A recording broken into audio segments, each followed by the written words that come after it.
बिस्मिल्लाहिर्रहमानिर्रहीम।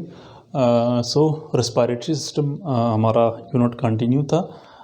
तो इस लेक्चर में हम बात करेंगे function of respiratory system. Respiratory system के जो मेजर फंक्शंस हैं उनके बारे में हम बात करेंगे, ठीक है ना। तो सबसे पहला जो फंक्शन है वो पल्मोनरी वेंटिलेशन, ठीक है ना। Pulmonary ventilation means intake of oxygen and inhalation of carbon dioxide between lungs and atmosphere is called pulmonary ventilation, ठीक है ना। तो आपकी पल्मोनरी वेंटिलेशन जो है वो प्राइमरी फंक्शन है किसका, रेस्पिरेटरी सिस्टम का, ठीक है ना। जिस तरह हम देखें इनहेलेशन करते हैं तो इनहेलेशन मैकेनिज्म के दौरान आपके रेस्पिरेटरी सिस्टम के डिफरेंट मसल्स इन्वॉल्व होते हैं, वो कंट्रैक्ट होते हैं, जैसे डायफ्राम हो गया, एक्सटर्नल इंटरकास्टल मसल्स हो गया, ठीक है ना।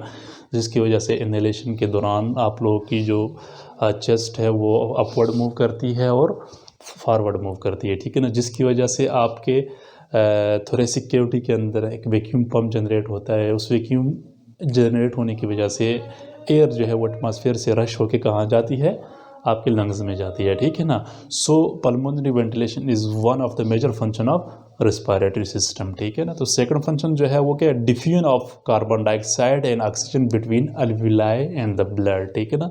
जिस तरह हमने पहले बात की थी, ठीक है, एट द अल्विलाई लेवल्स, ठीक है ना, क्या होती है, एक्सचेंजमेंट ऑफ गैसेस होती हैं बिटवीन अल्विलाई एंड ब्लड, ठीक है ना। सो this is also a major function of respiratory system in which there is exchangement of gases between alveoli and blood take place.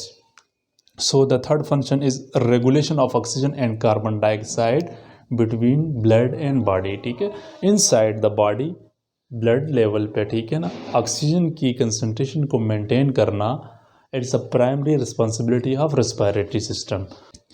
अच्छा, so next one, respiratory system को अब हमने anatomically divide किया है दो ट्रैक्स में। एक को हम कहते हैं अपर रेस्पिरेटरी ट्रैक URT और दूसरे को हम क्या कहते हैं, लोअर रेस्पिरेटरी ट्रैक, ठीक है ना। इसमें आप लोगों के लिए ये बात इंपॉर्टेंट है कि आप लोगों को पता होना चाहिए अपर रेस्पिरेटरी ट्रैक में रेस्पिरेटरी सिस्टम के कौन से पार्ट्स आते हैं, लोअर रेस्पिरेटरी ट्रैक में कौन से पार्ट्स आते हैं, ठीक है ना।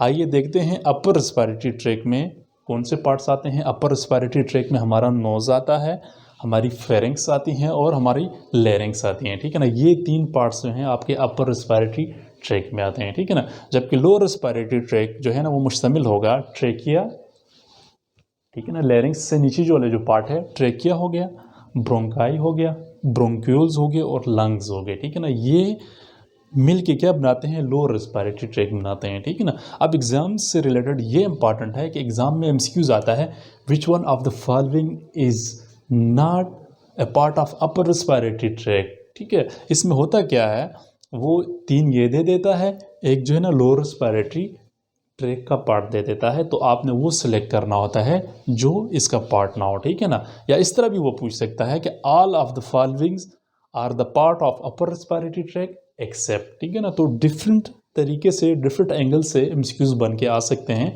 तो आपको पता होना चाहिए कि रेस्पिरेटरी सिस्टम को हमने डिवाइड किया है दो ट्रैक्स में, अपर respiratory track and lower respiratory tract, ठीक है। अपर रेस्पिरेटरी ट्रैक में नोज आता है, फेरिंग्स एंड लेरिंग्स आते हैं, ठीक है ना। जबकि लोअर रेस्पिरेटरी ट्रैक में trachea, bronchi, bronchioles and lungs आते हैं, ठीक है। अब हम डिटेल में हम बात करेंगे कि अपर रेस्पिरेटरी ट्रैक जो मुश्तमिल होता था इन चीज़ों पे, इनको एक एक पार्ट को हम लेंगे और डिटेल में उसको हम स्टडी करेंगे।